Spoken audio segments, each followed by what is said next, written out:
How big is your channel? I'm up to 904 subscribers right now. Oh, that's more than me. I'm at 80. Oh, nice. Well, hopefully it'll help a little bit. Um, yeah, I've it's been pretty great. We've been growing really fast, and I think we are live. Looks like it. Just gonna make sure we are live. Ooh, yay. All right. Welcome everyone to Sweetcast. I'm gonna get up the correct screen here. So there we go. Looks better. Welcome. Looks like Ron just joined us. Hey, Hello, welcome Ron. Hey, Ron. how's it going? Oh, it wouldn't let me switch my camera. Doggone it. Okay. Yeah, we were talking about that earlier. Getting the right thing you want shown up. Okay. Well, I want to point you down here, but I don't think it's going to let me do that. So, let me see. Maybe it will. Because I got another camera set up, but it's not set up through the Hangout, and I don't know if I can. Hey, Mr. Boomer, if you hit the little cogwheel up in the corner, it'll let you change the camera. Oh, thank you, sir. All right. Oh, here we go. All right, getting set up. And we are live. We've got Ken Jack Ben in the chat. Hey there, sweet one. Hello. Welcome. And I should probably tweet this out just so that we can get some more eyes on us. But this should be a lot of fun. I'm really interested in sort of the creative side, and so it's nice to have the full creative team behind Knox, which is on Indiegogo right now. Would you guys mind introducing yourselves? You probably will do a better job than I will. But Andrew, you want to start? Yeah, I'm Andrew Anderson. I am a comic book writer extraordinaire, fantasy rock star, and I co-created the Knox with Ron McCain. And I did Gears and Bones at Guardian Knights, and that led way into this. Great. So it's not your first rodeo, that's for sure. No, it's not. Yeah. It's not Ron's either. It's like his 5 millionth. Nice. Ron, what's your story? Well, I'm Ron McCain. I'm co-creator of the Knox with Andrew, and I got started in comics back in 1990, and I started working, at Caliber and Marvel Epic, DC, all of those guys back in the day, and had a good run. Worked on some fun stuff back then, primarily as an inker. But when I was at Caliber, I was co-plotter, penciler, inker, God, you name it. Since 2003, I've been working for a lot of like indie projects and penciling, inking, co-creating, and I've just been digging it. And now here we are. Great. Well, that's awesome. Both of you have a lot of experience under your belt. I have looked at, in full disclosure, so first I was just looking through Indiegogo. I saw the Knox. The artwork looks great. And then, I read through the pages that you had there, and you can tell pretty quickly when when a writer knows how to write dialogue. And so I've already promoted it a few times on my channel. I try to hop on there and just do little free ads for people. But yeah, it stood out to me. I think it looks great at first blush. I'm curious, what came behind it, or what gave you the idea for it? How did you get the idea for Knox, or the Knox? So I was sitting in the Guardian Knights office trying to pitch a story about giant robots in the Second Vietnam War, and they weren't. The editor at the time, Wes Hardman, wasn't having it. I said, fine, what about this? And the original pitch for the Knox was it was a bunch of POWs who escaped from Vietnam, who kind of felt like they had been forgotten about. And So they decided to break into Fort Knox because they're not alive anymore. They've been labeled POWMIA. And then they're like, nah, that sounds too complicated to have them. Like, it was going to be an ongoing series, and they were going to sneak back to the United States, and then the big climax would be this. And then we reworked it to what it is now, and me and Ron sat down together, and I wrote the first half, and I was talking about, like, I wasn't sure of the direction where it was going to go. And then we got Ron was like, well, we should take it this way. I was like, that's a really great idea. So Ron and I developed the second half of the story together. Nice. How did you two meet? Facebook. There's a bunch of private professional groups on Facebook. If you're lucky enough to get invited into one of them, you can. Ron and I were talking, and we had similar taste. And Ron was like, I really want to do another book again. I want to do a book. And I was like, well, it's a long shot because Ron was way more established than I was. And I talked to Ron, and Ron said, yeah, let's do it. Because when you have a business plan and you come up with an idea on how to market something, and that's the number one draw that'll help an artist do some of the work for free. Ron did get paid a little bit for the stuff he did already on the Knox, and having a business plan is important to attract an artist and keeping an artist, I think. Yeah, that's for us. So yeah, my channel, I don't know how familiar you are with it, but so I'm a writer, and I like to talk about things from the writer's perspective. And yeah, writers and artists both there's a lot that goes into making comics for sure. But writers, I know, like a big difficulty is getting an artist and getting the right artist for a project. So when it works out, that's always great. Yeah. Oh yeah, Ron and I have already talked about the future too. We're gonna do some really sweet stuff. Cool. Oh yeah, you haven't seen The Last of Us. Yeah. Nice. Well, so that leads me into, I guess, sort of my next question. But how is it that you guys work together? How sort of explain that process to me? Well, we talk a lot. Yeah, we are talking a lot. I would say we'll go like a week or two without talking sometimes, but for the majority of it, it's almost every single day we talk. For the most part, I would say. It's so hard when I don't hear from you.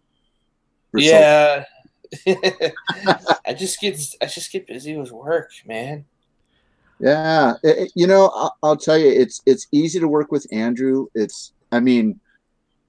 From a visual artist perspective, because writing is an art form too, and when he puts something down, he's not married to it. He waits for that creative input from the other side, from the visual side. Yeah.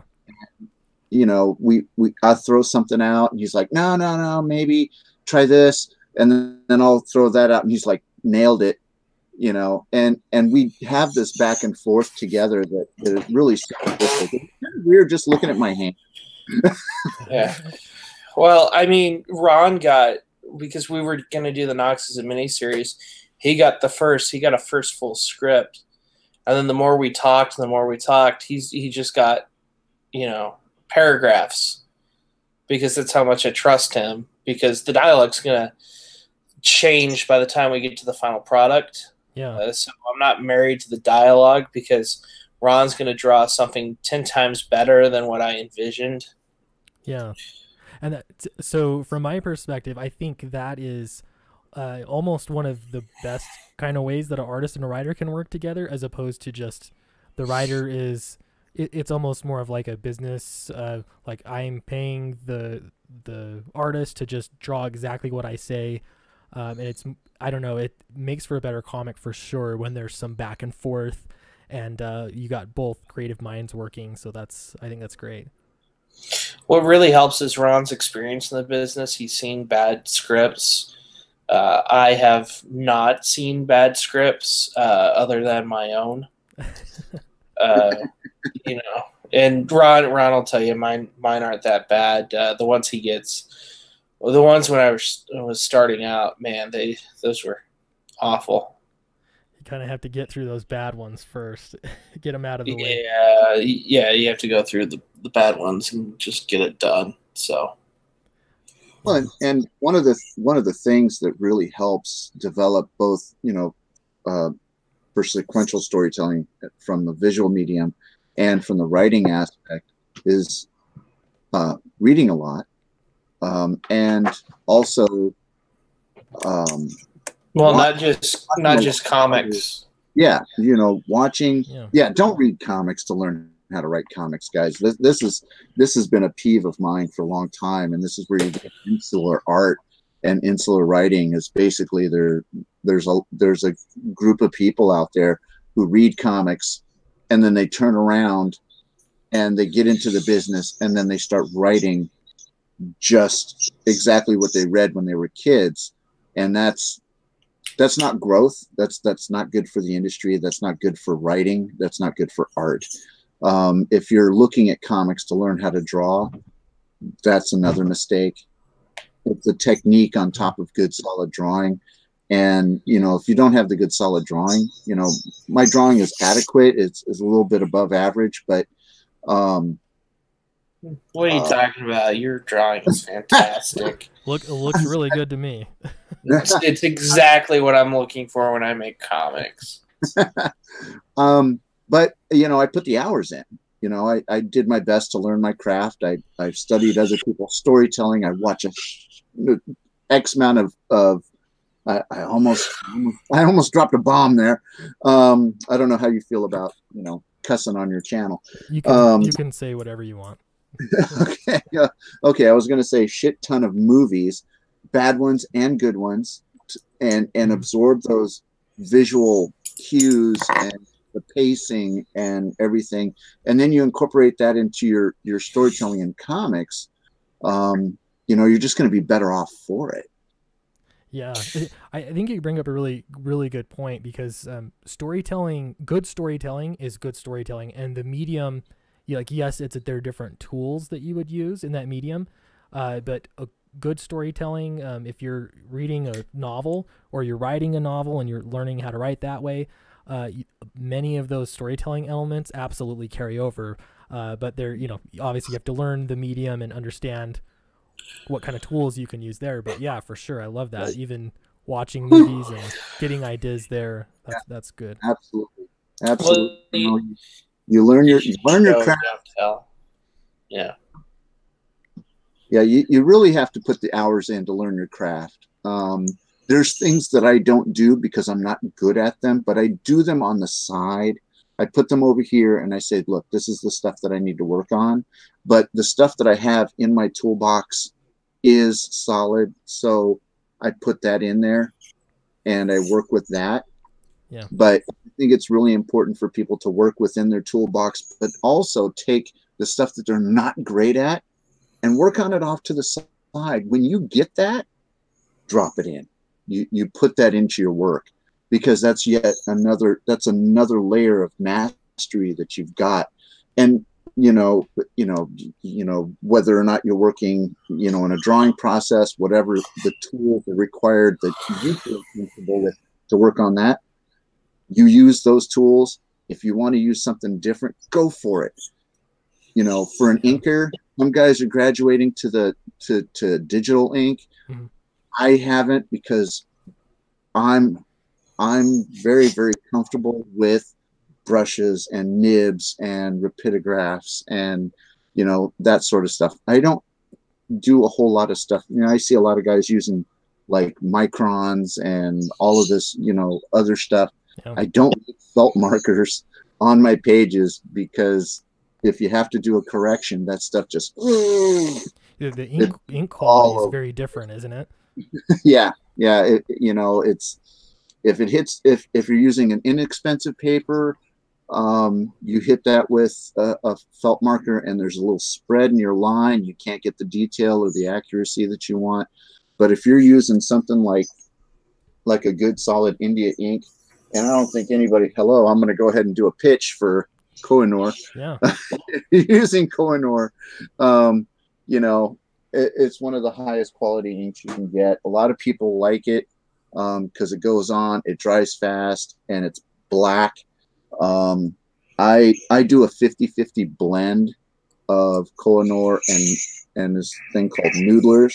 But that kind of experimentation with mixing inks and stuff like that just comes with time. You put the hours in, you learn what doesn't work, and you remove the stuff that doesn't work and you stick it over there, and you stick with the stuff that does work, and you're just solid, and you come across as much more competent. You're creating a more competent product, and that's what we do. Yeah. While we're talking about ink and tools, I'm curious then, Ron, what are your go-to tools? You use brush, crow quill, what's your tools of the trade? You nailed it. I use a Raphael. Where did I put it? Hold on. Let me. I'm gonna take you, and I'm gonna show you my drawing table here. So here's. I don't know. Is that coming in clear? You got that? Yeah. So basically, a couple of rapidographs, right? Just a couple. Okay. Various mechanical pencils. I don't use wood clench because I don't like sharpening all the time.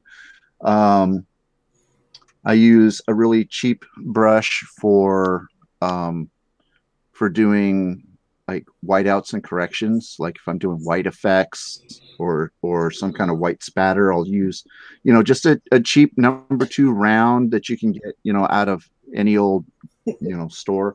And this puppy here, this is my baby. This is a Raphael Kolinsky number 2 round. And I'm going to take off the cover here so you can see the tip, right? And it's just got a razor tip, but it's got bounce to it. It's got, what we call colloquially it's called snap. So when you're putting down a line, it comes out really, really nice and crisp. Yeah. It's got the vibrato. Yeah, it's got some vibrato. And then see a couple of rapidographs over here. Right. There's a double aught and a 2 and an array, just a full-on array of various nibs right there. Very cool. So I've got a Hunt 102, I've got a 107, I've got a 108, which is super flexible. And then I've got some gelots, which are, I think this is the 85 something or other. I had to order that one from Europe. And some other nibs, which are a tad bit larger, right? Okay, you can kind of get an idea of how big that is. So they just put down a really quick, crisp line. And then after that, it's anybody's game. Whatever it works, like when I'm doing the reward sketches, I'm not using that stuff. I'm actually using a Pentel brush pen to do my finishes there. So or if I'm doing a commission at a con or something like that, I'll take the brush pen with me because nobody wants a bottle of ink at a show. Knock that over and you're in trouble, huh? Yeah, I don't know if they're going to take my deposit or refuse me next time or whatever. But speaking of doing that whiteout stuff that you were talking about, Ron. I was in the Guardian Knight office. There's this guy C. Ray in there. He's doing this. He's been trying to do this book Crime in Space for years. And he painted an entire space scene, and he's like, I need to get a star filled. And he was watching Austin, the guy who designed the grenade. He had done a star filled on his on a space drawing he did, and he took some white out and brush and hit the brush against his finger, and the star came out. So he gets up and he tries to do it. He's sitting there, and he goes boom, and one giant big blob of white appears on the paper, and he goes, "Well, I fucked that up." And this is the danger. There are a couple of techniques for that. What I used to do the original spatter technique that I learned was wholly inadequate for anything other than putting a ridiculous mist over over a page or over a thing. So basically, I would take Post-it notes, I would mask out the panel, and then I would do my best to like rip another Post-it note and mask out a figure. Say if I wanted a spatter background, but I didn't want the figure to be covered in it, I would mask that out, right, with either a torn piece of paper or something like that, cut out in the shape. And then I would, you know, I can't believe I did this. So take a toothbrush, put it in a blot of ink, and then run your finger over it. Basically, all that does is just creates a fine mist, which is not going to reproduce well. And then later, I said, well, why am I making this so messy and overly complicated? I don't see anybody else's spatter patterns coming out this retarded, right? Yeah. And so what I ended up doing was something very similar, but it came out much more with random size and larger dots in the spatter. And one of those things was taking a crow quill and running the brush over, you know, like basically filling the nib, one of the larger nibs, up with ink, and then taking a soft toothbrush and blasting it. Instead of coating the toothbrush with the ink, putting the ink in here and then tapping it, and it would spit the ink over that area. That got me some pretty good results.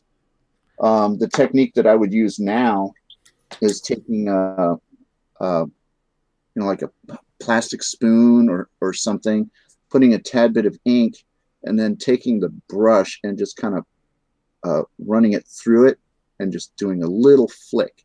That gets you a much better dispersal, different sizes, a little bit of variation in your splatter.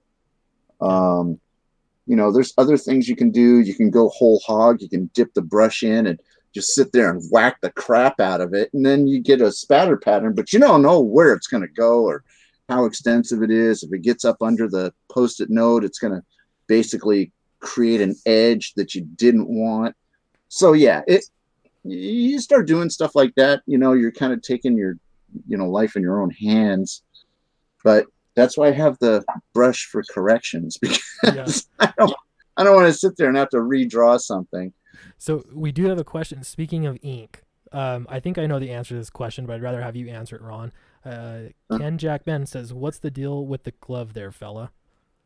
Oh, it's for smudging, just keeping the hand oil off of the drawing surface. You'll glide better. If you're doing long lines, say if I'm inking or something like that, it causes the hand to slide better across the page without removing any of the artwork. It's, you know, over the course of time, yeah, you're going to get a little smudging on this, but this is, you know, months and months and months and months of drawing, and this is all the lead that I've picked up. So and I cut the fingers off. This is actually a photographic lint-free glove that I cut the fingers off of, because I like the actual contact with the tool, because the feedback you get from the paper is actually part of the drawing experience. Oh yeah. So you know, being able to control it, that's why I cut the fingers off, because it was interfering with me being able to actually feel and hold the tools correctly. So that's the deal with the glove. You don't have to have one, but it's, you know, that's just my personal preference. Nice. Well, yeah, so I'm curious to ask Andrew a little bit about your scripting process and your writing process. While you're talking about that, though, I'm gonna just bring up, if I can here, your campaign, so that we have that to look at. So I know you said you write in full script, but now that you two are working together a lot, you stay away from full script, or what's been your process for writing? It really depends on the artist and the relationship I have with them.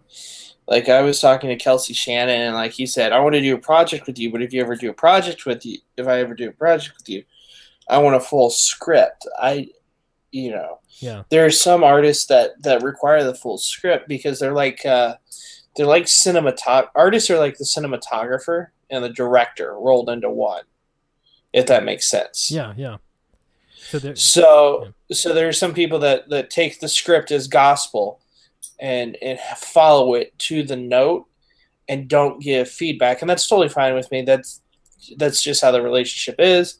And then you get a relationship with where the director and the writer and the cinematographer work together in tandem to create the best thing, and that's kind of the feeling I have with Ron. So with Ron, it's kind of, we sit down, we plot it out. He'll get like a 3-page sort of script that says this happens in the issues, these are the high points. It's all action, with a few breaks here on these pages for some dialogue.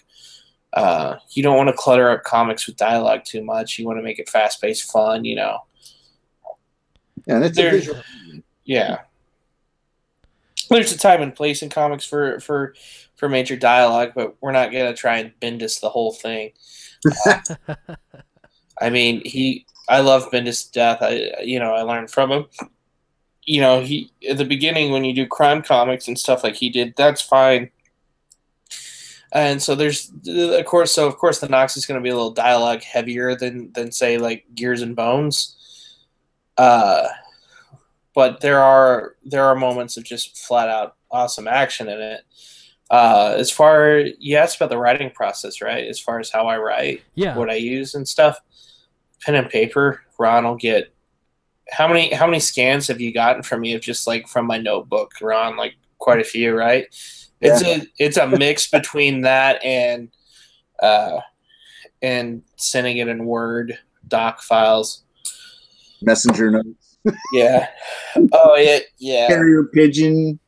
When you're writing, are you looking at the whole project and plotting out the whole thing? Are you looking at an issue, or you kind of want it to evolve as you go with the artist? What's sort of your perspective on it, I guess? I prefer for it to evolve. That way it can be that way I can say it's the best product I was able to put out with someone. Yeah. As opposed to this was the best product I was able to do by myself with the help of this person. Does that make sense? Oh yeah. Yeah, and I think that's I don't know, I was just on a live stream earlier today, someone else's live stream, and we were talking about how having editorial there really helps, and in mainstream comics sometimes that really feels like it's lacking. Like there's not somebody pushing back, like, this could be better. There might be a better way to approach this. So when you go to artists that's being able to bounce ideas back to you, I think that's really helpful. It is. Yeah. I do want to work with Ronald Mann on our next project, though. Ronald's experience and all that is just amazing, and I talked to him about it, and he's like, well, what you need on the Knox is you need someone to go through for grammar. That's not me. I want to be involved in the creative process. I like it when editors are involved in the creative process because I can sit there and say something. And Ron's been kind of like the creative editor on the Knox with me. I can sit there and say something, and he's like, that might not work. And then he'll run stuff by me because I'll be a creative editor. I was a editor at Guardian Knights for a little bit, and so it's like go back and forth like that. We'll bounce ideas off, and the best idea wins. Yeah. I'm not, like Ron said, I'm not married to one concept or anything like that. How did you get into writing? Did you go to school and learn writing? Did you? Yeah. What was? I mean, I went to middle school and high school and learned writing there. Sure. But I always wanted to. My friend Matt Parker, always whenever we meet up, says, you're a real writer now, you're published. And I remember when you were writing stories in school, I read as many books as I could about writing. I still do.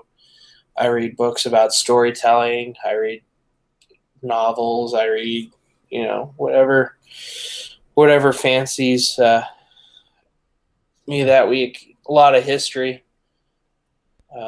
Yeah, very cool. So you like, yeah, this is, I mean, so it looks like it's, yeah, very historical. How much, like, where did you get sort of the inspiration for sort of those historical fiction kind of leaning stories? I mean, I wanted something that my dad could look at and possibly read and enjoy.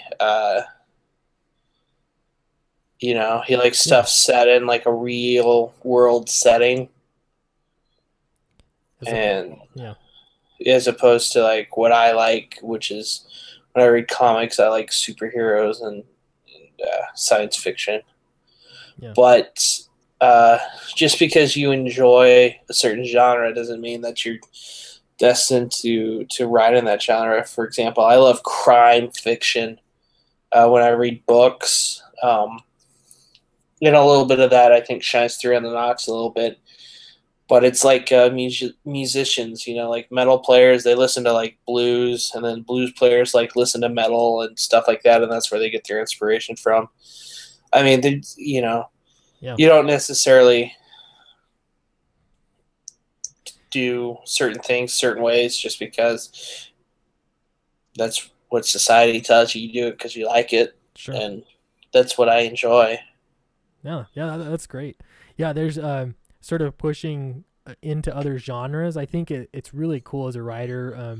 I keep thinking like I want to write something for children. I've never done that before, but I've got small kids, and today I was trying to get my son into comics, and we were reading through one, and I was like, man, I want to write one that he would like to read, but that's a very different way of thinking than the way I'm normally writing. So yeah, kudos for broadening your genres for sure. Well, ask him what he'd want to read, like dinosaur with like bear arms or something like that, or come up with like the most outrageous thing you can when you write for kids. Like, yeah, and he likes mystery, and there's only like just little bits of mystery do go a long way for kids.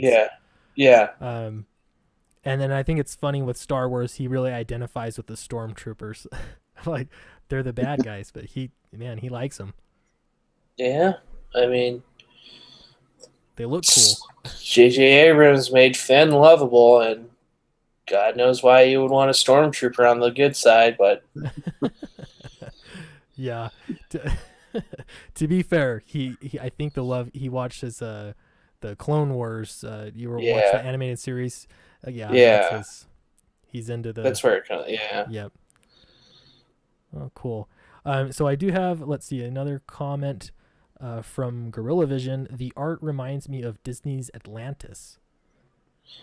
So that's interesting. We hadn't heard it. I told Ron that we wanted to do the way I wanted it was I wanted to make it like those old World War II comics and stuff like that, like Sergeant Rock and stuff like that. So we went that direction, but yeah, that's interesting. We've got Avid Comic Reader says, I'm so excited for the Knox, looks great. Oh, Avid's a huge fan of Gears and Bones too. He got that book, and I'm super grateful for fans like Avid and whoever just buys the book or wants to support us. I'm forever grateful for. Likewise, yeah. Thanks, Avid. Aim to please. So I'm also wondering now, I guess, sort of bringing things together is the crowdfunding campaign. Was that always the plan from the beginning to go with Indiegogo, or what went into your decision process there? I mean, we were always going to crowdfund, so it was just a matter of when and where. Right. For like printing, I mean, can you guys? I should have asked you this ahead of time. Do you already know who you're printing with? And can you tell us who, or is that you'd rather not say? We don't quite know yet. We're in the midst of talks with some people. A lady I work with, her husband is works for one of the biggest printers for comics. So great. Yeah, it's I mean, things like this are always in a state of flux, especially now. So we will pick the best opportunity to reach the most amount of people that want it, want the book, and things shift in the wind. So we are constantly keeping our eyes open, our heads up. So we'll get it out there with a good quality product. We're not going to just take the printer on the corner. We're going to scope it out really good. For sure. But I'm leaving most of that stuff up to Andrew, because he's got industry connections that I don't have. So I'm going to leave that one in his ballpark. That's his wheelhouse. Right. Yeah, because we don't know if we're going to go through Antarctic or some other places yet. Oh, cool. Yeah, I keep waiting for someone to get a printer that's Comicsgate or something. Yeah, I know that. Yeah, Ethan's got all caps comics, and I'm really interested to see where the future takes us. A lot of those guys that are starting up their own labels are not interested in publishing other people yet. Right. They'll publish their friends and stuff, and that's how it usually starts out. So I don't know if it's going to continue that way. But for us, we're interested in doing it certain ways. Yeah. Yeah, no, the freedom of being sort of independent, and yeah, if you're able to crowdfund it, and yeah, just having a lot of control over your book, I mean, that must be a really good thing. Yeah, it's good. It's a blessing, and at the same time, it's not. Yeah, it definitely is a double-edged sword.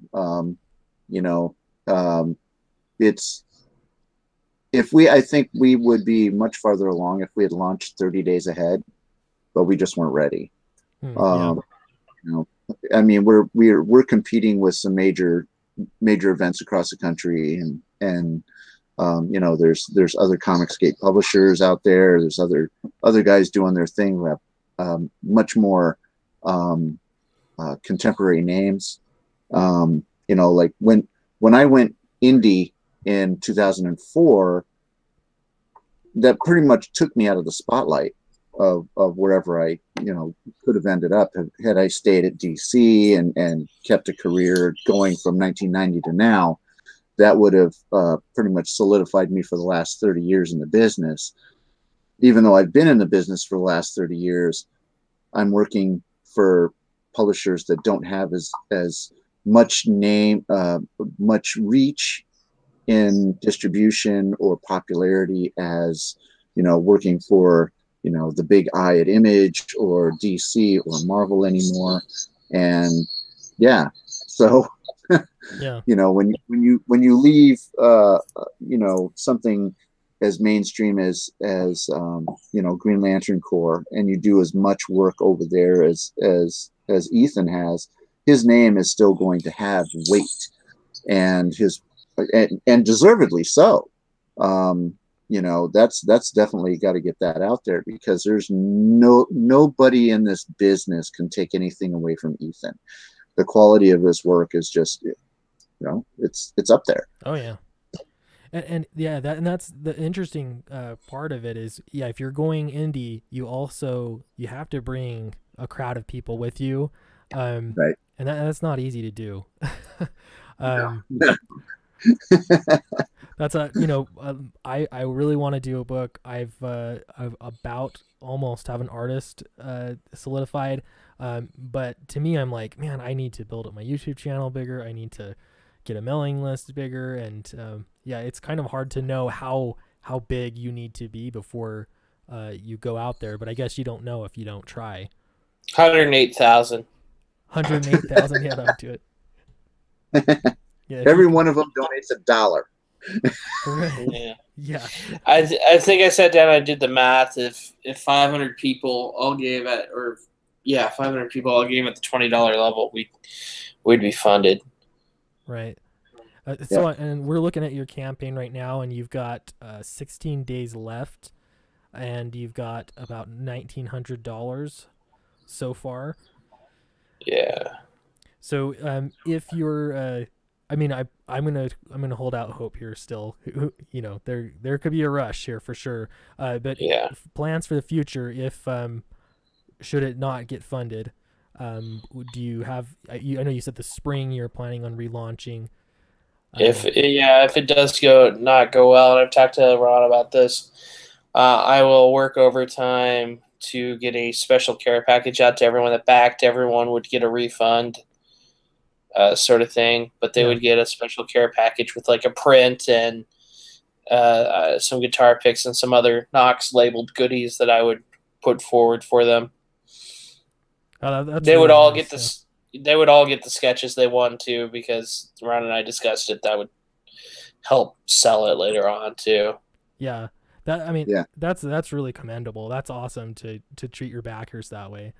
Um, yeah, for sure. Man, I want you guys to get funded because the more I look at this, I'm like, it looks like a really cool story. I love actually that it's not superhero. I love superhero stories, but I love that, you know, it's just sort of broadening what the medium does, and it looks really fun. Oh yeah. You're gonna like what Ron and I are cooking up then after this too. You already have the next project in the works. Yeah, it's been in the Yeah. works for a long time. Nice. Cool. Can you tease it at all? Yeah, we're gonna do our own superhero universe, but we're gonna do it like Oh. the cinematic universe for Marvel. So instead of a bunch of ongoing series, it's gonna be a bunch of minis and one shots that all tie together. I like that. That's That way, yeah. stores will be more willing to order it. And you've also got, I mean, that's a more accessible way for new readers, anybody to get into it. You don't have to understand all the backstory. I like that idea. And you can pick and choose. Like if you like our Captain America type character, you can only read his books, or when we do them, or the narrative thread overall will be there, but they're all standalone books, so you don't have to read them all to understand it. Nice. It would be nice if you did. Yes. Right. Yeah. Well, I mean, yeah, you read a good. I mean, so they would you have like one series? I'm trying to compare it to Marvel, but would you have like the Avengers, so to speak, or like a story where they cross over? Yeah, it would be a story where they cross over. So like we would have our Avengers event sort of movie or book, which would be like 4 or 5 issues or something like that. And then we would go back and we would tell back to the one shots and stuff and build towards another big crossover. Nice. I like that idea a lot. And then once you have that major crossover, you can have people cross over into other books and stuff like that, but it has to be earned. Like it has to feel special. Like I just can't drop random characters into the beginning of these books. I have to establish these guys and introduce their cast and the supporting cast, and then Right. it has to feel earned. It can't be cheap. Yeah, and that's a big undertaking. But yeah, I mean, I would love to read that. That sounds cool. Yeah. What are we calling it? Perfect Storm? Yeah. Perfect Storm. Nice. Yeah. That's the name of the universe. Very cool. Yeah. Basically, when a whole bunch of really cool things happen and gel together, it just creates the perfect storm. So we're kind of writing that name right now. And so far, I think we've created 200 characters, something like that. 4, maybe 4 max, 2 minimum. Wow. Yeah. And yeah, it's a huge universe. Not all of them are going to get their own book. A lot of them are supporting characters or villains, and be there for like maybe 2 or 3 pages. Some of them, but there's a history with each one of the characters that is for me to be able to create those characters visually, I have to kind of go back, create an entire history for that character, where he came from, what did he do, how did he get to be the way he is, and then he's going to show up for like 2 or 3 pages. But I know what he's supposed to do in that story. Right. Well, nice. Yeah. Well, so I want to, I want to make sure I tell everyone that's watching, whether live or in the future, go back the Knox. The story looks great. The artwork looks great. And yeah, you need to back it if you want to get it. And then if you haven't yet, give me a like and a subscribe, because that really helps my channel grow as well. I know we don't have a lot more time, but just curious, did either of you have any last words you wanted to mention? Something interesting for people to know? Andrew, you go. I'm grateful for everyone that's back so far and everyone that's going to back. You guys are fantastic. I wouldn't be able to do this without you guys. Awesome. And, from my perspective, this is, right now we're in a wonderful time where independent creators can back each other's books. People who are, maybe you're dissatisfied with what's going on out there, you can come over here, take a chance on our book. I think it's a wonderful idea right now where you can directly support the content that you're going to receive. And creators, and this is a great aspect of a free market right now, because you back it. If you don't like it and that creator comes out with something else, you don't have to back it again. You can go to another creator and support them, or you can go to another one and continue that way.